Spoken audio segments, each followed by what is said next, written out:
જૂનાગઢ મહાનગરપાલિકાની આજની સભામાં વિપક્ષ અને શાસક પક્ષ સામસામે આવી ગયા હતા. જુઓ મુખ્ય અંશો. વિપક્ષનો પ્રહાર. શહેરના 2-5 કિમીથી વધુના બિસ્માર રસ્તાઓ મુદ્દે કોંગ્રેસે ભાજપને ઘેર્યું. જર્જરિત ઇમારતો ઉતારવામાં તંત્રની ઢીલી નીતિ સામે આકરા પ્રહાર. લોકોના જીવના જોખમે ચાલતી બેદરકારી બંધ કરવામાં. શાસક પક્ષનો જવાબ. ભાજપે કોંગ્રેસને માત્ર આક્ષેપો કરનારી પાર્ટી ગણાવી. ખાતરી તમામ રોડના કામો સમયમર્યાદામાં પૂર્ણ કરવામાં આવશે. જર્જરિત ઇમારતો સામે સીલિંગ અને ડિમોલિશનની કાર્યવાહી તેજ કરવાની આપી ખાતરી.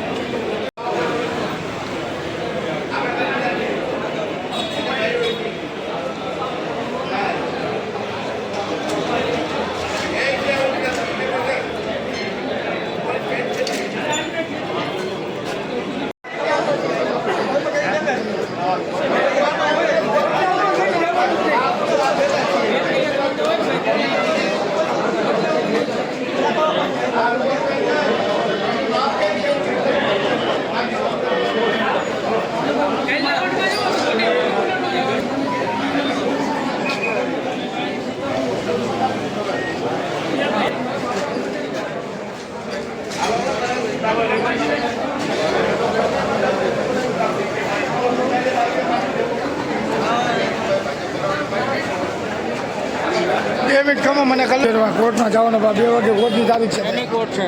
આજે ઓલો અમરેવાળી તારીખ છે.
મંજૂરી માંગી લઈએ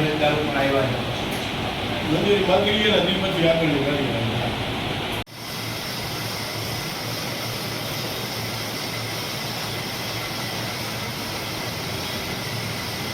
જે મનોજભાઈ શું બનાવ બન્યો તો શું નક્કી? આજરોજ મહાનગરપાલિકા જૂનાગઢના બાંધકામ શાખાના કર્મચારી શ્રી જીતેન્દ્રભાઈ દાસા તેમજ હર્ષિતભાઈ રાખસિયા ઉપર આવારા તત્વો દ્વારા હુમલો કરવામાં આવેલ, જેને ધ્યાને લઈ તમામ કર્મચારી શ્રી હડતાલ ઉપર સ્વૈચ્છિક ઉતરેલ.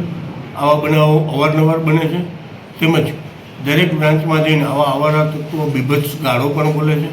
તેને ધ્યાને લઈ તમામ સ્ટાફ આજે હડતાલ ઉપર ઉતરેલો હતો. ત્યારબાદ માનનીય કમિશનર સાહેબશ્રી દ્વારા તેવી ખાતરી આપવામાં આવેલ છે કે આવા આવારા તત્વો સામે નિયમની જોગવાઈ મુજબ કડકમાં કડક કાર્યવાહી હાથ ધરવામાં આવશે. ત્યારબાદ આજરોજ તમામ કર્મચારી શ્રી રાબેતા મુજબ પોતાના કામગીરીમાં જોઈન્ટ થયેલ છે. ફરિયાદની વાત હા, એફઆઈઆર દાખલ કરેલ છે અને જે જીતેન્દ્રભાઈ દાસા હાલ સિવિલ હોસ્પિટલમાં એડમિટ પણ થયેલ છે, જેની પ્રાથમિક સારવાર ચાલુ છે. જી સર. આજે સવારે જૂનાગઢ મહાનગરપાલિકાની ઓફિસ ખુલવાના સમયે એક વ્યક્તિ દ્વારા બાંધકામ શાખામાં આવીને અમારા કર્મચારી ઉપર હુમલો કરવામાં આવ્યો હતો અને ખૂબ જ બીભત્સ ભાષામાં લોબીમાં શબ્દો પણ બોલવામાં આવ્યા હતા. આ સંદર્ભે જે અમારા કર્મચારીને જે ઈજા થઈ છે તે સંદર્ભે અને ફરજમાં રૂકાવટ લાવવા માટે સંબંધે પોલીસમાં ફરિયાદ દાખલ કરવા માટે સૂચના આપેલી છે. તે સિવાય આ પ્રકારના જે લોકો છે કે જે વારંવાર ઓફિસમાં આવીને અન્ય કોઈ કામ ન હોય ને ફક્ત નીચેના કર્મચારીઓ કે અધિકારીઓ જોડે ખૂબ જ ઉગ્ર ભાષામાં વાત કરવી, તેમને કામ ન કરવા દેવું, આ પ્રકારની પ્રવૃત્તિ કરતા હોય છે અને જેમાં પોતાનો હક હિસ્સો ના હોય તેવા પ્રકારની અરજીઓ કરીને તંત્રનું કામ ખોરંભે પાડવાનો પ્રયત્ન કરતા હોય છે. તો તેવા લોકો માટે પણ અમારા જે શાખાધિકારીઓ છે તેમના તરફથી એક રજૂઆત કરવામાં આવી હતી. તો શાખાધિકારીઓને પણ સૂચના આપવામાં આવી છે કે આ પ્રકારના કોઈ પણ આવા વ્યક્તિઓ હોય અને એની માહિતી જે પણ આપણી પાસે ઉપલબ્ધ હોય તો માહિતી ભેગી કરીને આગળ જે પણ આપણે નિયમમાં રહીને જે કાર્યવાહી કરવાની થતી હશે તે આપણે ચોક્કસ કરીશું એવી ખાતરી પણ મેં તમામ કર્મચારીઓને આપી છે. જાહેરનામાની વાત હતી, મેં કીધું કે જે નિયમમાં રહીને જે પણ કાર્યવાહી આપણે કરવાની થતી હશે તે કાર્યવાહી કરીશું. એટલે શાખાધિકારીને સૂચના આપી છે કે પહેલાં સૌપ્રથમ બધી વિગતો ભેગી કરે અને પછી લેખિતમાં એક રજૂઆત અમને કરે.